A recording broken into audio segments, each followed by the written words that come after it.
ভালোবাসা জানিয়ে দু চার কথা বলবো, কারণ না বলে তো থাকার উপায় নেই। মমতা ব্যানার্জি যেভাবে মানুষের জন্য, মায়েদের জন্য, প্রত্যেকটা মানুষের জন্য যে সমস্ত পরিকল্পনা চালু করেছে সেগুলো তো আপনারা সবাই দেখতে পাচ্ছেন। মঞ্চে উপস্থিত আমাদের নেতারা সবাই আছেন।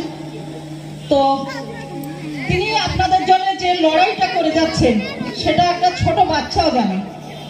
যেভাবে সিপিএম এর কাছ থেকে 34 বছরের রাজত্ব, তার একা একজন মহিলা, তার এত পাওয়ার, কিসের পাওয়ার? তার সততার পাওয়ার, পিওরিটি। সেই সততার পাওয়ারে সে কিন্তু ছিনিয়ে নিয়েছিল। যখন সিপিএম সরকার দেখেছিল যে আমাদের আসন্ন সময় এসে গেছে এবার লাল বাড়ি ছেড়ে দেওয়ার, সেদিন কিন্তু তাদের ভয় ঢুকে গিয়েছিল। তখন তারা কি করলো? মমতা ব্যানার্জিকে মেরে শরীরের প্রত্যেকটা অঙ্গ প্রত্যঙ্গর হাড় কোড় ভেঙে দিয়েছিল। মুখের মধ্যে সেলাই, মাথার মধ্যে সেলাই। বহুদিন সে উঠতে পারিনি, খেতে পারিনি। তার কি লাগে? ওই তো একটা সাদা থান আর হাই চপ্পল পরে কি লাগে? একজন মুখ্যমন্ত্রী দেখেছেন কোন জায়গাতে, কোন দেশের মুখ্যমন্ত্রী এইভাবে সহজ সরলভাবে তার জীবনযাপন করেন? তার কিন্তু কিচ্ছু লাগে না। সে লড়াই করে যাচ্ছেন আপনাদের জন্য। দুয়ারে সরকার, দুয়ারে রেশন, দুয়ারে সরকার কিভাবে সে প্রতিষ্ঠিত করেছে? মেয়েদের পড়াশোনার জন্য, বিয়ের সময়ে, ছোট বাচ্চাদের স্কুল, মিড ডে মিল খাওয়া দাওয়া, কোন বাচ্চাটা অপুষ্টিতে ভুগছে সেটাও তার মাথায় আসে যে এই ছোট ছোট বাচ্চাগুলো হয়তো বাড়িতে ভালো খাওয়া দাওয়া পেয়ে সে স্কুলে যেতে পারে না, তার জন্য মিড ডে মিল চালু করেছে। এমন এমন কাজ করেছেন যিনি প্রত্যেকটা মানুষ জানে বিজেপি মিথ্যা কথা বলে, তারা মিথ্যাবাদী। আর হাজী নুরুল সাহেব যেভাবে আগে উনি এমপি ছিলেন, কাজ করেছেন, আয়লার সময় প্রচুর কাজ করেছেন, আপনারা সবাই জানেন, সবাই দেখেছেন। এখানে মিথ্যা বলার কোনো উপায় নেই, কারণ সবাই তার প্রমাণ, তারা উপকার পেয়েছেন, মানুষ উপকার পেয়েছে, আমরা দেখছি, আমরা উপকার পাচ্ছি। তো সেখানে তার এগেনস্টে রেখা পাত্রকে দাঁড় করিয়েছে, রেখা পাত্রকে দাঁড় করিয়েছে। মোদিজির কি কোয়ালিটি আছে? একজন চায়ের দোকানদার ছিলেন, তার কি কোয়ালিটি আছে? এত বড় বেঈমান ছিলেন তিনি যে লালকৃষ্ণ আদবানিজি তার ছোটবেলার বন্ধু, তাকে ক্যান্ডিডেট সিলেক্ট করা সবই করেছিলেন, কিন্তু লালকৃষ্ণ আদবানিজি পাওয়ার থাকা সত্ত্বেও তিনি মোদিজিকে এনেছিলেন। মোদিজি কি করলেন? টিকিটে যেই জিতলো, প্রধানমন্ত্রী হলো, সাথে সাথে স্টেজে আপনারা বহু লোক টিভির পর্দায় দেখেছেন, লালকৃষ্ণ আদবানিকে সাইড দিয়ে বেরিয়ে চলে গেলেন, অ্যাভয়েড করে, ইগনোর করে। বেঈমান কাকে বলেন? বেঈমান বিজেপি কে বলে। তার একজন বেঈমান যদি এইরকম একজন মূর্খ চাওয়ালা যদি দেশের মাথায় বসে থাকে, সে কি রাজত্ব করবে?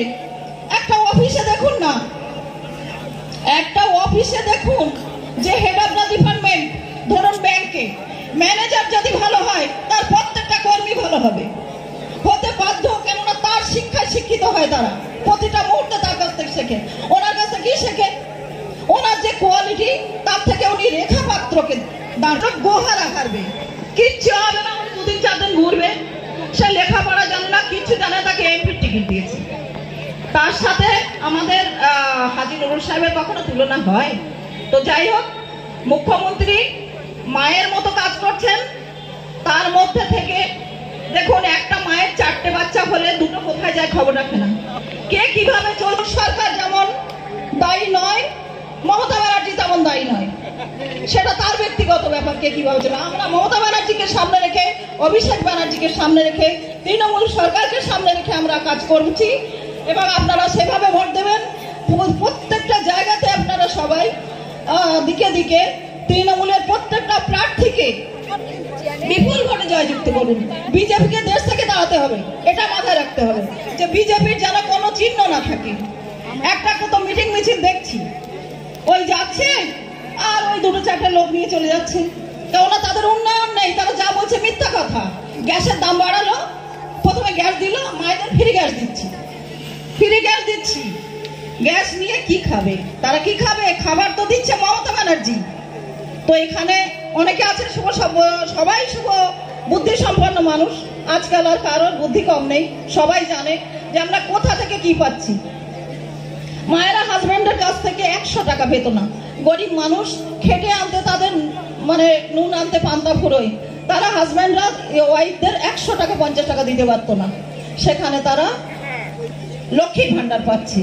দিকে দিকে সবাই এখন ভালো আছে আমাদের মুখ্যমন্ত্রীর জন্য। তাই মুখ্যমন্ত্রী যাতে থাকে, আজ না যতদিন তিনি বেঁচে থাকবেন মুখ্যমন্ত্রী হয়ে এবং দেশের প্রধানমন্ত্রী হয়ে আমরা দেখতে চাই তাকে সেই জায়গায় পাঠানোর জন্য, এবং মোদিজিকে দেশ ছাড়া করার জন্য আপনারা তৈরি থাকুন। 1 তারিখে আপনারা সেইভাবে ভোট দেবেন, তৈরি থাকবেন, এবং এইসব আমাদের লিডাররা আছেন তারা কাজ করছেন এবং করবেন। এই বলে আমি আমার বক্তব্য শেষ করছি। ধন্যবাদ জানাই আমাদের টোডো ইউনিয়ন ভবানীপুর টু নপাড়া, সেই ইউনিয়নের কর্মকর্তারা, আমাদের মাদার ভাই সেক্রেটারি, তারা একটা মিছিল করে চলে এসছে। ধন্যবাদ যারা ইউনিয়নকে। আমাদের নপাড়া পার্থরা এসছে নপাড়া থেকে, তাদেরকেও ধন্যবাদ জানাই। আমাদের গোষ্ঠ কাকা সিনিয়র লিডার, প্রাক্তন উপপ্রধান, তিনিও আমাদের মধ্যে উপস্থিত হয়েছেন, তাঁকেও আমরা ধন্যবাদ জানাই। আমার মায়েরা যারা এসেছেন সবাই একটু ডান দিকে বসার।